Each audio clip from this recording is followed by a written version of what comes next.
Once upon a time in ancient Greece, there was a handsome young man named Theseus. He was the son of Poseidon, the god of the sea, and a mortal woman named Aethra. Now, Theseus was a bit of a problem. See, his dad Poseidon had a bit of an issue. Whenever he made a bet with the other gods and lost, the penalty was that he had to sire a child with a mortal. And since he'd lost a bet to Athena, the goddess of wisdom, not too long ago, he was now stuck with this whole fatherhood thing. Now, Poseidon didn't exactly rush to embrace his role as a dad. In fact, when he first heard that Aethra was pregnant, he sent a sea monster down to Marathon to gobble her up. But Athena was having none of that. She turned Theseus's cradle into a stone and hid it in the sea, where it washed ashore and was discovered by some fishermen who brought it home to King Minos of Athens. And so Theseus grew up in Athens under the care of Minos, who took him in and raised him as his own son.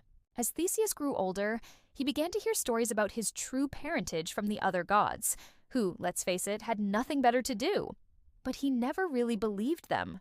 I mean, why would Poseidon, the all-powerful god of the sea, stoop to the level of making a bet with a goddess? Right? One day, though, while Theseus was out hunting, he met a satyr named Silenus, who was the god of partying, if you can believe it. And Silenus told Theseus the real story of his parentage.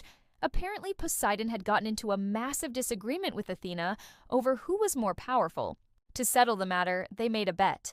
The terms were that each god would send a special animal down to the city of Athens, and whoever's animal was more successful at getting people to worship them would win.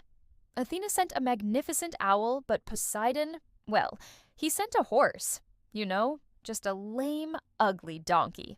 I think we all know how that one turned out. And thus, Poseidon was forced to sire a son with a mortal. And guess what? That son was Theseus. As you can imagine, Theseus wasn't exactly thrilled with this news, but Sthenelus told him that he wasn't just any donkey. No, sir. He was the offspring of two great gods and was destined for greatness himself.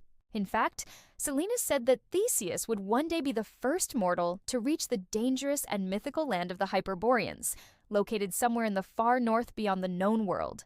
Now, Theseus was a bit of a hero type, so this prophecy got him all fired up and ready to go. But Silenus warned him that he couldn't do it alone. He would need the help of some friends. Specifically, he needed to find the 4 sons of Boreas, the North Wind, who were said to live as hairy, uncivilized barbarians in the mountains. But finding these guys would be no easy task. So Theseus and Silenus decided to hit the road together and search for the Hyperboreans. Now, I know what you're probably thinking.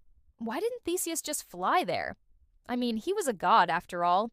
Well, as it turns out, being the son of Poseidon didn't necessarily mean Theseus had godlike powers. He was more like a demigod, if you will. And demigods back in the day were kind of the underclass of the divine community. They didn't get to hang out with the big dogs all that much and were generally looked down upon by both gods and mortals. So Theseus wasn't exactly welcome in Olympus, and flying directly there would have been a bit rude. Plus, the Hyperboreans lived so far away that even flying would have taken a while. And you know what they say about the road being long? Oh wait, never mind. That's not actually a thing anyone ever said, but it is a thing that happened. The road was long, and Theseus and Silenus walked it. Eventually, they found the 4 sons of Boreas, who were indeed as hairy and uncivilized as legend had foretold. But despite their rough exterior, they welcomed Theseus and Silenus into their home and treated them like royalty. And so the 5 of them set off together to find the Hyperboreans, which is pretty much where the story ends. We don't know if they ever found the Hyperboreans or what happened to them afterwards. But hey, at least Theseus got to go on an exciting adventure and make some new friends along the way. And isn't that what childhood is all about?